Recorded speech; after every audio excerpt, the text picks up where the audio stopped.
Bonjour à tous et bienvenue sur Caillou News, votre émission d'actualité du monde de l'escalade. Cette semaine, les news ont un fort accent italien, alors on traverse tout de suite les Alpes pour voir ce qu'il en est. C'est parti!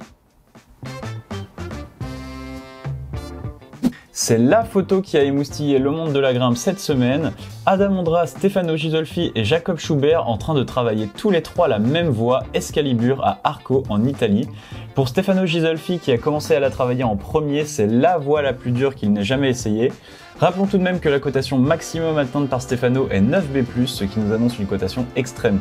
Le crux se situe sur un bidois très mauvais tout en haut de la voie et juste pour le plaisir, Adam Ondra y a cassé un petit bout de prise, rendant le tout encore plus compliqué. Suite aux recommandations du CIO, l'IFSC a finalement décidé de suspendre tous les athlètes et officiels russes et biélorusses de toutes les compétitions internationales jusqu'à nouvel ordre. Et comme pressenti la semaine dernière, les compétitions censées se tenir dans ces pays sont également suspendues. Retour en France maintenant où ça y est, depuis ce lundi, le port du masque n'est officiellement plus obligatoire dans les salles d'escalade. Nous allons enfin pouvoir re-respirer ce mélange de sueur et de magnésie qui nous avait tant manqué. A noter que le pass vaccinal reste quant à lui obligatoire à partir de 16 ans et le pass sanitaire de 12 à 15 ans compris. Voilà pour les news et maintenant on a un gros programme avec les croix de la semaine qui sont tombées en masse, c'est parti. Et on commence le samedi 26 février où Alex Bentaras enchaîne Biolorico 9A à Arco après 6 jours de boulot, bravo à lui. Non loin de là, sur le site de Kubo, près de Milan, Marco Zanon a répété Hakuna Matata, une voie côté 9A. C'est un projet qu'il travaillait depuis le printemps 2021, cela faisait un moment qu'il ne lui manquait qu'un peu d'endurance pour en venir à bout, c'est maintenant chose faite. On en parlait déjà en début d'émission, mais Adam Ondra est le genre de personne à faire parler de lui sur tous les fronts. Actuellement, on travaille d'Excalibur, une des voies les plus dures du monde. Il en a profité pour libérer la Bomba. C'est la belle histoire pour le Tchèque qui avait lui-même équipé cette voie en 2012. Il la pensait alors impossible. Finalement, ce ne sera qu'un 9B pour Adam, qui ne dit pas pouvoir lui attribuer la cotation de 9B+, après seulement quelques jours de travail.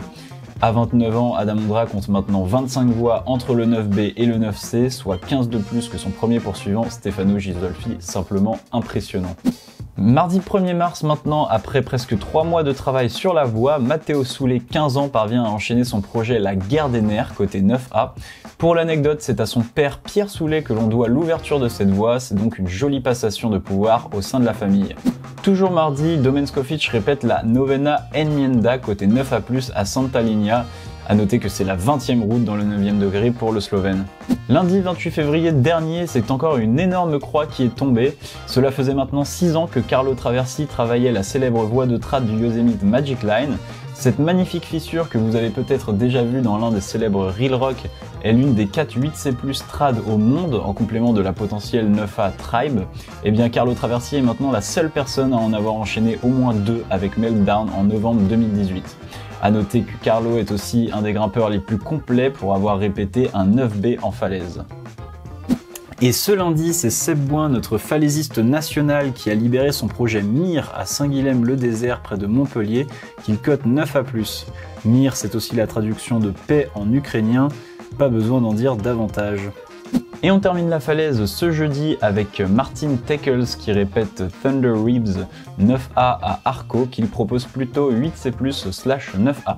Ce mercredi, l'Autrichien Lukas Meyerhofer a enchaîné Tsunami, un bloc côté 8C à Innsbruck. Ouvert par Bernard Schwager en 2003, c'est la 6e ascension de ce bloc. Et enfin ce jeudi, après des années d'essais et de sessions, Nico Secomendi a enchaîné le bloc mythique Practice of the Wild à Magic Wood en Suisse. Ouvert en 2004 par Chris Sharma et considéré comme un 8C depuis, il semblerait plutôt être un 8B+, comparé aux standards modernes. Nico, quant à lui, n'a pas prononcé de cotation pour l'instant. Ça y est, Caillou News, c'est terminé pour aujourd'hui. Si vous aimez l'émission et que vous souhaitez être notifié de toutes nos prochaines vidéos, on vous invite à vous abonner et à cliquer sur la cloche. En attendant, on revient la semaine prochaine avec de nouvelles informations. Tchuss!